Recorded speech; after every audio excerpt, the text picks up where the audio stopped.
नमस्कार। बांग्लादेश के जो एडवाइजर हैं, जो गवर्नमेंट के एडवाइजर हैं, वो अभी पहुंचे यूएन में बोलने के लिए। और जो बाइडेन जब भी मिला के यानी कि गले मिल के उनसे बात कर रहे थे। बड़ी अच्छी मीटिंग्स रही उनकी जो बाइडेन के साथ, लेकिन इससे ये भी पता चला कि शेख हसीना की गवर्नमेंट का तख्ता पलट किसने करवाया था। और अमेरिका बिल्कुल क्लियरली अब तो ये बताने लगा, इंडिकेशंस तो देने ही लगा है कि उसने ये काम करवाया था, तख्ता पलट। लेकिन क्या ये इंडिया के लिए अच्छा है या बुरा, और कितना डेंजरस है ये नई गवर्नमेंट, ये भी। और अमेरिका से क्या बातचीत हो रही है, इसी बात करने के लिए हमारे साथ फॉर्मर फॉरेन सेक्रेटरी इंडिया के शशांक साहब, जो जिनके टाइम पे, जिनके टेन्योर में इंडियन फॉरेन पॉलिसी ने एक नई शेप ली थी। सर, बहुत बहुत स्वागत है आपका हमारे शो में। सर, ये बांग्लादेश जो है, इसमें एक तो तख्ता पलट हुआ, गवर्नमेंट पलट दी गई, इलेक्टेड गवर्नमेंट पलट दी गई, अमेरिका ने पलटी, मना करता रहा। अब जो ये गले मिल करके बातचीत कर रहे हैं, क्या ये इंडिया के खिलाफ प्लानिंग कर रहे हैं? मेरे ख्याल से ये इशारा इस तरफ है कि बांग्लादेश की जो इस समय इंटरिम सरकार है वो अमेरिका को एक्सेप्टेबल है और अमेरिका साथ में मिलकर काम करेगा। हमको ध्यान रखना है कि इसमें तीन बड़े प्लेयर्स माने जाएंगे। एक तो ये कि भारत और दक्षिण एशिया के अंदर, दूसरा चीन, और तीसरा ये कि इस्लामिक ताकतें और उनको किस प्रकार से अमेरिका साधना चाहता है। तो जहाँ तक भारत का सवाल है, वो मैं समझता हूँ कि तीसरी श्रेणी में आता है। उनका अमेरिका के सबसे ज़्यादा महत्व इस समय है चीन के विषय में, क्योंकि अमेरिका ने निर्णय ले रखा है कि चीन को जो है किसी तरीके से भी आगे नहीं बढ़ने देना है एशिया में या विश्व में। और चीन ने कह दिया है, ऑलरेडी उन्होंने अनाउंस कर दिया है कि 2049 तक वो विश्व की सबसे पहली बड़ी शक्ति बन के उभर जाएंगे।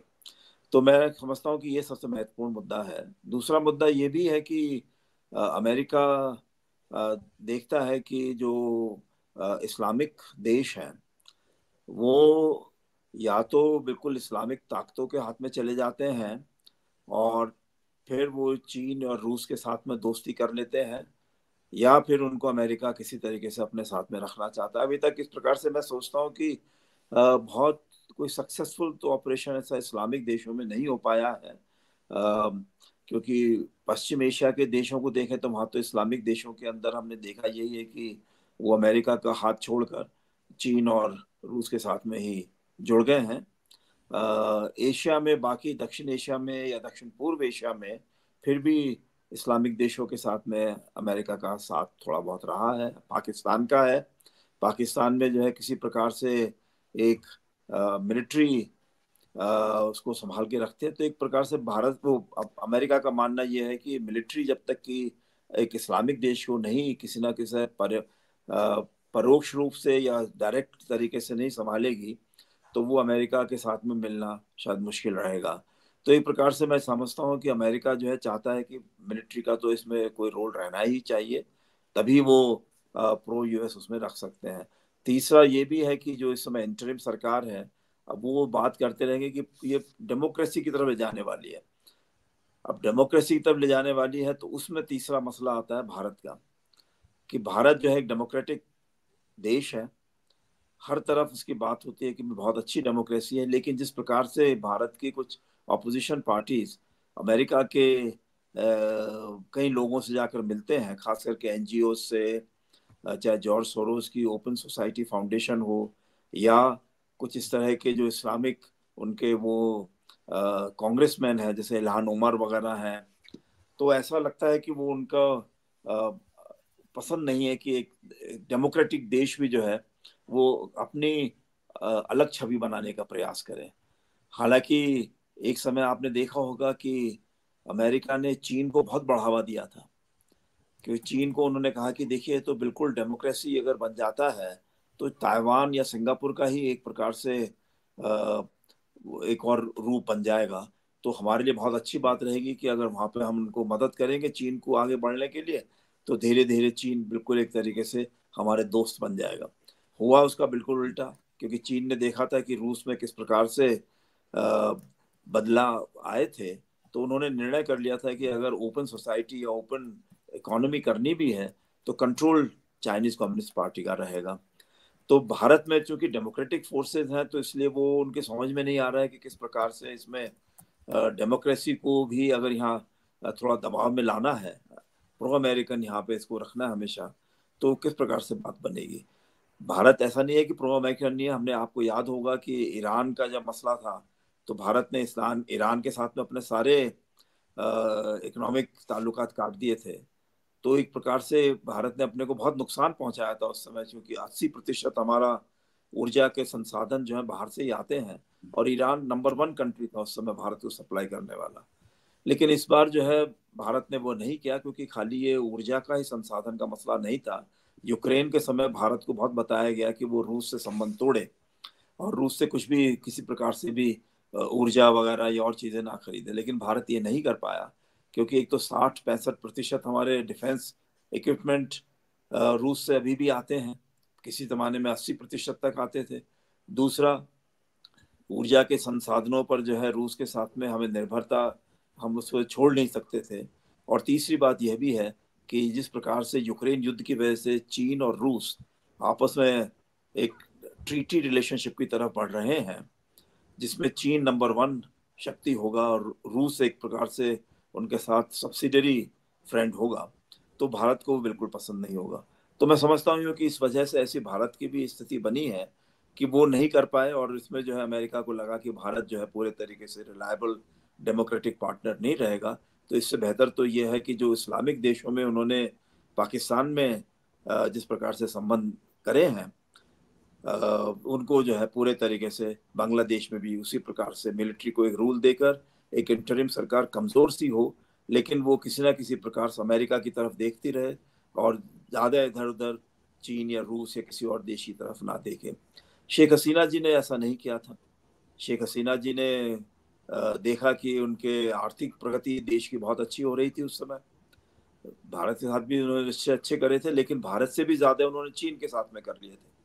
तो भारत को कई बार चिंताएं होती थी इन दो बातों की, कि एक तो चीन ने वहां पर अपने तरह तरह के अड्डे बनाने की कोशिश कर रहे थे, पोर्ट फैसिलिटीज ले रहे थे, और उनके जो जिस प्रकार से भी इंफ्रास्ट्रक्चर वगैरह बनाने में। और दूसरी बात यह भी थी कि भारत ने को बिल्कुल पसंद नहीं था बांग्लादेश से जिस प्रकार से इतने रिफ्यूजीज और बांग्लादेशी हों चाहे रोहिंग्याज हों, वो बांग्लादेश को एक ब्रिज की तरह से ट्रीट करके भारत के अंदर घुसे चले आ रहे थे, जो अब तक करीब कोई कहते हैं कि 10 करोड़ के करीब यहाँ भारत में आ चुके हैं, कोई कहते हैं 5 करोड़ आ चुके हैं। तो इसलिए भारत कुछ कह नहीं पाता था, लेकिन उसको दुख तो होता था। अब वो बात जो है भारत खुलकर अब कह सकता है कि भाई हमारे यहाँ जो है इस प्रकार से बांग्लादेश ने करा है और बांग्लादेश को ध्यान में रखना होगा। और शेख हसीना जी ने हमेशा भारत की सुरक्षा का ध्यान रखा था। हमारे जितने भी नॉर्थ ईस्ट के वो ग्रुप्स थे जो हमारे यहाँ टेररिज्म फैलाते थे या नॉर्थ ईस्ट को किसी तरीके से भी हानि पहुंचाना चाहते थे, तो उससे पहले वो हमेशा उनको शह मिलती थी बांग्लादेश से। उससे पहले ईस्ट पाकिस्तान में शह मिलती थी पाकिस्तान की आईएसआई से। तो ऐसा नहीं है कि कहानी अमेरिका को नहीं मालूम है, अमेरिका को सब कुछ मालूम है। लेकिन इस समय भी वह सोचते हैं कि भारत के जो भी हित हैं वो बाद में देखे जाएंगे। सबसे पहले हमको ध्यान रखना है कि इसको जो है किस प्रकार से चीन के विरुद्ध खड़ा करा जाए बांग्लादेश को, दूसरा इस्लामिक एक मुल्क को किस प्रकार से प्रो अमेरिकन रखा जाए। तो मैं समझता हूँ कि ये बात हमको ध्यान में रखने की होगी। Right sir. सर आपने एक चीज और बोली बड़ी इंपॉर्टेंट, कि हमारे जो ऑपोजिशन के कुछ लीडर्स हैं या वो ऑपोजिशन के कुछ मेंबर्स हैं, वो विजिट प्राइवेट विजिट्स मार रहे हैं अमेरिका, और ये इंडिया के लिए खतरनाक है। सर कितना खतरनाक है ये विजिट्स? नहीं, देखिए भारत जो है, चूंकि मैं समझता हूँ कि बहुत अच्छी डेमोक्रेसी है ये, बांग्लादेश, श्रीलंका, पाकिस्तान, या अगर आप सेंट्रल एशिया के कुछ देशों को देखें जहाँ पर कई बार कलर्ड रेवोल्यूशन वगैरह लाने का प्रयास रहा है, या अरब स्प्रिंग की बात देखें, तो मैं समझता हूँ कि भारत में ये नहीं हो सकता है, क्योंकि पहले भी कई बार इस तरह के अटेम्प्ट हुए हैं कि ऑपोजिशन फोर्सेज हों या एनजीओज हों या तरह तरह के ताकतों ने भारत के जो इंटरनल ऑपोजिशन वाली हैं थोड़ा बहुत बाहर से समर्थन लेकर भारत को डिस्टेबलाइज करने का प्रयास किया है। अगर आप ध्यान करें कि किस तरीके से महेंद्र सिंह टिकैत जी आकर बैठ गए थे इंडिया गेट के पास में और कई महीनों तक बैठे रहे थे, उसके बाद में निर्णय लिया गया था कि नहीं भाई नहीं, कोई इस तरीके से पूरे कैपिटल सिटी को वो ब्लॉक नहीं किया जा सकता है। तो कुछ एरिया तो उन्होंने कहा था भाई यहाँ कर लीजिए, लेकिन उनमें से रामलीला मैदान था एक। अब की बार जो है जिस प्रकार से हमने देखा है कि वो शाहीन बाग का मसला रहा कि एक हिस्सा रोक दिया गया था बिल्कुल, और दूसरा लाल किले के पास में जो है वो झंडा किसी और तरीके से फैलाने का प्रयास किया गया।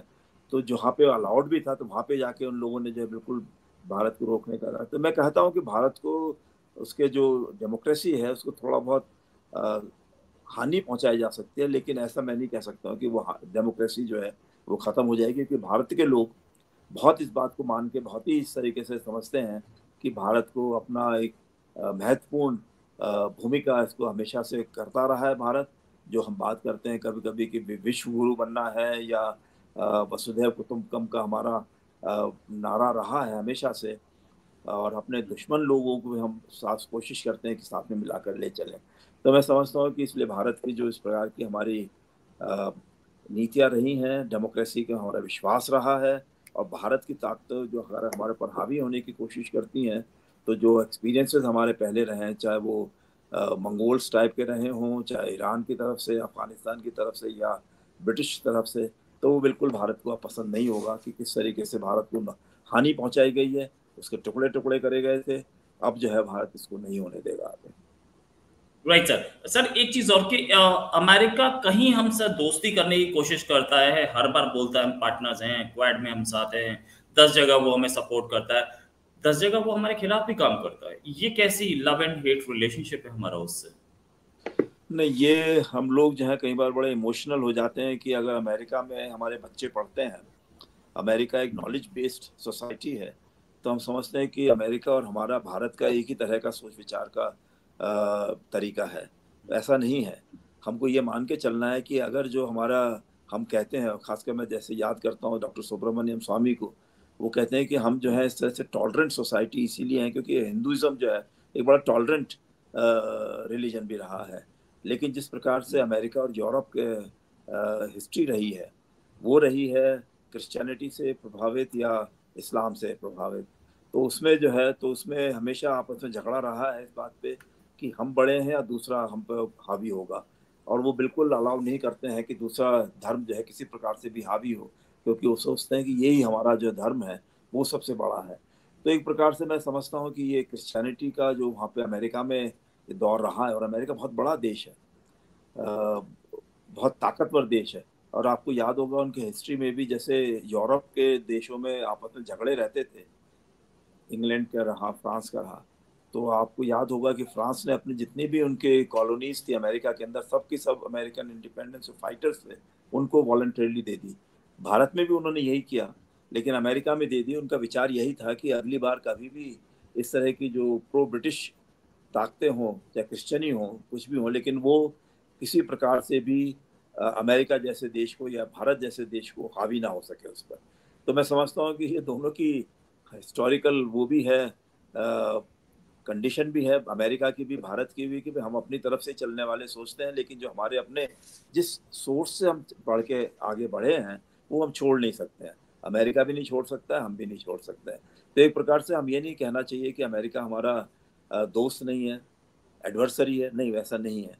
लेकिन ये भी बात मान के चलनी है कि अमेरिका अगर वो देखता है कि ब्रिटेन जैसा छोटा सा देश, यूरोप के इतने झगड़े होने के बावजूद 200 साल तक पूरे विश्व भर में जो है उनका दबदबा रहा है, तो अमेरिका जैसे बड़े देश का, जो खाली मॉन्ट्रो डॉक्ट्रिन की वजह से उन्होंने अमेरिकन कॉन्टिनेंट पे पूरा अपना आधिपत्य जमाया है, तो अब वो सोचते हैं कि पूरे विश्व पर उनका वो दबाव रहना चाहिए।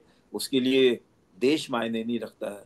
उनका अमेरिका फर्स्ट की जो पॉलिसी है, या जो मागा कहते हैं, मेक अमेरिका ग्रेट अगेन, वो सब अमेरिकन लोगों को मालूम है कि भाई चाहे हम इंडिविजुअली ब्राइटेस्ट लोगों को इंडिया से हो, पाकिस्तान से हो, मलेशिया, कहीं से भी हो, विश्व कहीं से, वो भारत से भी ले सकते हैं, लेकिन वो अमेरिका को ही कंट्रीब्यूट करें नंबर वन शक्ति बनने के लिए और आगे बने रहने के लिए। उसमें अगर उनको लगता है कि भारत उसमें उसको पूरे तरीके से नहीं चल सकता है, तो भारत को उसको अपने पास थोड़ा बहुत चेंज करना पड़ेगा। तो मैं समझता हूँ भारत को ध्यान रखने की आवश्यकता है कि अगर हम वो राइट। चीन की तरह नहीं बन रहे हैं, रूस की तरह नहीं बन रहे हैं, तो इंटरनेशनल लेवल पर खाली डेमोक्रेसी होने से और हमें अच्छे भाईचारे की बात करने से ही हमारे देश के जो है थोड़ी हानि हो सकती है।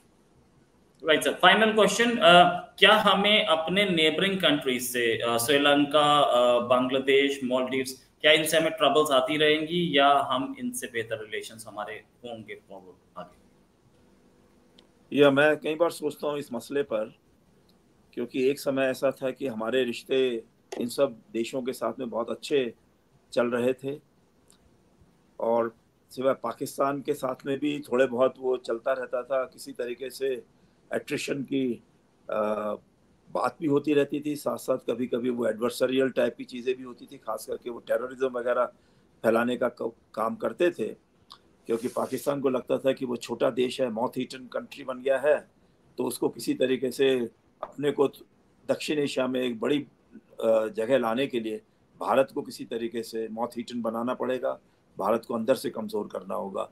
और इसी तरीके से दक्षिण एशिया के जो और मुल्क थे उनको भी पाकिस्तानी हमेशा यही सिखाते थे कि अगर हम सब जुड़ जाएं आपस में तो भारत का गला दबा सकते हैं, भारत को नीचे दिखा सकते हैं। तो वो तो नहीं हो पाया था अब तक। तो मैं समझता हूँ कि ये कमज़ोरी थोड़ी हमारी भी रही है, क्योंकि एक समय था जब मुझे याद है कि अमेरिका ने और वेस्टर्न कंट्रीज़ ने, हमारे स्ट्रेटेजिक पार्टनर जब बनने शुरू हुए थे, 2000 के करीब की बात है, मैं उन दिनों विदेश सेवा में ही था, तो हमेशा वो यही कहते थे कि आप हमको बताइए कि दक्षिण एशिया में किस प्रकार से आप रिश्ते आगे बढ़ाना चाहते हैं, तो हम जो है पहले आपकी बात को ही मान के चलेंगे। तो मुझे लगता ये है कि वो हम उसको पूरे तरीके से समझ नहीं पाए कि हमको जो है किस प्रकार से ये मौका मिल रहा है कि हम अपनी तरफ से तो दोस्ती कर ही रहे हैं दक्षिण एशिया में सब देशों से, और किसी को हानि नहीं पहुंचा रहे हैं। हम खाली ये कहते हैं कि भाई हमारे खिलाफ मत काम कीजिए, लेकिन अब जो है वो हमको थोड़ा और आगे बढ़ सकते थे तो वो नहीं बढ़ पाए। हमने धीरे धीरे करके इन सब देशों में ऐसी ताकतों को आगे बढ़ने दिया जो ना कि खाली भारत के ही विरोध में नहीं खड़े होना चाहती थी, वो भारत को दबाना चाहती थी। दूसरा, वो चाहती थी कि इंटरनेशनल लेवल पर भी अगर चीन को भारत के खिलाफ खड़ा करके साथ में आ सकें तो वो दोनों को बैलेंस कर सकते हैं, चीन और भारत को। लेकिन उस चक्कर में वो वेस्टर्न कंट्रीज को भी हानि पहुंचा रही थी। तो उसका मतलब यही हुआ कि फिर वेस्टर्न कंट्रीज ने देखा कि भारत तो साथ में मिलके इनको अपने साथ में नहीं रख सकता है पॉजिटिव ट्रैक पर। तो वो जो है बांग्लादेश का जैसे मसला हुआ, श्रीलंका का मसला हुआ, पाकिस्तान का मसला हुआ, तो वहाँ सरकारें उन्होंने खुद ही पलट दी। तो ये बातें जो है अगर हमने ठीक से अपने रिश्ते बना के रखे होते, सोच के रखे होते कि जो भी सरकारें, और उनको भी बताया होता कि ये उनके भी हित में है, हमारे भी हित में है, ना तो हम अपनी जो हिंदू हेरिटेज है उसको छोड़ सकते हैं, ना ही वो दक्षिण एशिया की हेरिटेज को छोड़ सकते हैं। तो वो हमने किसी वजह से भूल गए। और दूसरा, हमने ये भी करा कि पूरे एशिया में, दक्षिण पूर्व एशिया हो, उत्तर पूर्व एशिया हो, भारत की एक बहुत बड़ी हिस्टोरिकल महत्व की भूमिका रही है। हम सबके लिए गुरु रहे हैं। अगर चीन से भी बात कीजिए तो चीन भी कई बार कहता है कि आप हमारे गुरु रहे हैं हिस्टोरिकली, तो आगे आप हमसे लड़ाई मत कीजिए। हम चाहते हैं कि आप, ठीक है आपके अपने इंटरेस्ट हैं, लेकिन आप ये कोशिश मत कीजिए कि आप किसी दूसरे के पिट्ठू बनकर उनकी वजह से काम करने लगे। अगर खाली आप भारत के महत्व की बात कर रहे हैं, भारत को नंबर 1 ताकत बनाने की बात कर रहे हैं विश्व में, तो हम आपके साथ हैं। हम चाहते हैं कि भारत जो है, क्योंकि आपकी बहुत बड़ी देन रही है, बुद्धिज़्म हो, हिंदुइज्म हो, कल्चरल वैल्यूज़ हो, मैरीटाइम जो कनेक्टिविटी आपने बनाई है हमेशा हिस्टोरिकली, तो वो सब चीज़ें हम पसंद करते हैं। आपने बहुत कई देशों को बहुत बहुत चीज़ें सिखाई हैं, कपड़ा बुनना सिखाया, चावल ग्रो करना सिखाया, शक्कर बनाना सिखाया, और बहुत सारी चीज़। कहते हम सब मानते हैं, हमको मालूम है हिस्टोरिकली कि भारत का क्या महत्व। कई बार आप भूल जाते हैं कि आपका क्या महत्व है, क्या नहीं है। तो वो बातें हमको लगता है कि हम वो भूल जाते हैं कई बार, और हमको जो है अपने शॉर्ट टर्म इंटरेस्ट को देखते हुए कि भाई हमको हर तीसरे चौथे महीने एक इलेक्शन में लगना है, किस प्रकार से हमको अपने डोमेस्टिक ऑपोजिशन पार्टीज को हराना है किसी भी तरीके से, तो कई बार हमारे जो लॉन्ग टर्म हित हैं उनको हम भूल जाते हैं। राइट सर, इसका मतलब यह है कि इंडिया जल्दी एक सुपर पावर के तौर पे उभरेगा, क्योंकि चाइना भी और दूसरे कंट्रीज भी सब इंडिया की ओर देख रहे हैं। Thanks a lot sir for joining, बहुत अच्छा डिस्कशन रहा सर। आपका आशीर्वाद मिलता रहे और आपका सानिध्य मिलता रहे, बस इससे ऊपर कुछ नहीं। थैंक्स अ लॉट सर, नमस्कार, चलिए, धन्यवाद, धन्यवाद, नमस्कार, जय हिंद।